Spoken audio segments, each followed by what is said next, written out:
La maman solo, croqueuse de diamants parce qu'elle va recevoir une mini pension alimentaire. Pour rappel, il y en a encore très peu qui sont versés, que ça représente en moyenne 170 €. Je m'appelle Shane Love, je précise que c'est mon vrai nom. Je suis la créatrice du podcast Hello Solos, dans lequel j'interviewe les mamans solos sur leur quotidien, leurs joies et leurs galères. Et également l'autrice du livre Maman Solo, qui a été publié aux éditions Larousse. Ce qui m'a donné envie de donner la parole aux mamans solos et de mettre en lumière leur quotidien, c'est déjà la première raison que moi-même je suis devenue maman solo il y a 9 ans de cela. Après avoir fait des recherches, de voir un petit peu ce qu'il existait pour toutes ces femmes, qui sont quand même 2 millions en France. Je voulais voir ce qu'il y avait d'un petit peu dynamique, qui pouvait les rassembler et leur montrer que leur vie de maman solo n'est pas un échec et d'apporter beaucoup de good vibes tout en restant dans le concret et dans le réel. Oui, c'est difficile d'être mère célibataire en 2024. Aujourd'hui, la société n'apporte pas tous les outils nécessaires pour que le quotidien soit plus léger pour toutes ces femmes. Au niveau du travail, du mode de garde des enfants, financier, logement, recherche d'emploi, ou encore juste le statut en lui-même qui n'est encore pas reconnu au sein de la société française aujourd'hui. Il y a aussi toute la charge mentale que ça implique et le fait de toujours devoir se suradapter à une situation. J'étais freelance par exemple, et une mission s'arrête, donc il faut vite rebondir, vite trouver une solution parce qu'il n'y a pas un deuxième salaire au sein du foyer. Donc voilà, c'est toujours être en capacité face aux petits ou grands obstacles de trouver des solutions et c'est assez fatigant.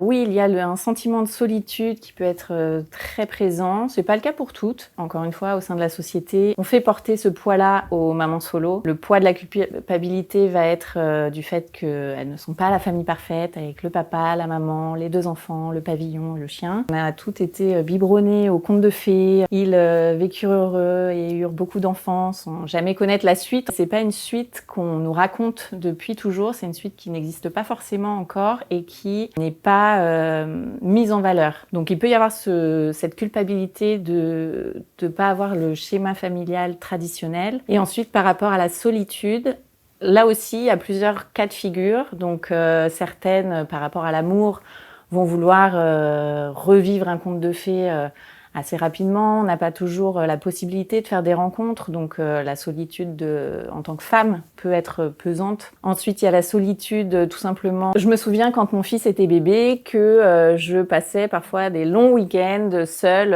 avec lui. Soit j'avais une partie de mes amis qui avaient fait la fête la veille et donc qui passaient leur week-end à très cool et chill.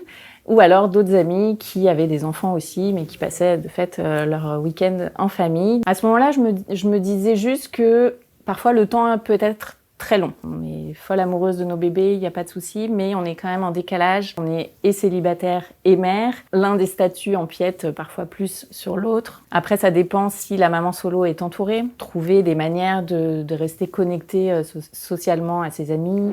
Alors les clichés que je ne supporte plus d'entendre, c'est la maman solo, croqueuse de diamants parce qu'elle va recevoir une mini pension alimentaire dont elle va faire usage pour aller s'acheter des sacs de luxe. Alors que, pour rappel, il y en a encore très peu qui sont versés, que ça représente en moyenne 170 €. La pension alimentaire est faite pour éduquer les enfants. Point final. Un autre cliché qui revient souvent, c'est celui de la maman solo super-héroïne. En fait, d'avoir ce discours de super-héroïne, c'est assez problématique parce que ça confère des pouvoirs aux mères célibataires qui n'existent pas. Ça ajoute d'une part une injonction, mais aussi les super-héros n'ont pas besoin d'aide. Quand on a des super-héros, c'est eux qui vont aider les autres et donc ça peut créer un petit fossé aussi entre les besoins réels qu'ont les mamans solo et l'image qu'on va avoir d'elle, et donc ne pas forcément proposer d'aide ou se dire que ça va, elle gère,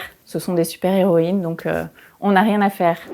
La vie ne s'arrête pas au célibat, c'est une nouvelle aventure qui commence. J'aime bien cette phrase parce que justement ça ferme pas les portes à autre chose, à un autre chemin sur lequel on peut construire encore plein de jolies choses, qu'on ne reste pas dans l'échec, qui est un mot très fort je trouve, pour ce qui est d'une relation amoureuse ou de la construction de sa famille. Même si aujourd'hui, tu craques, t'as l'impression de ne pas y arriver. Le chemin continue, il n'est pas figé, il n'est pas définitif et il y a beaucoup de belles opportunités qui t'attendent toi aussi.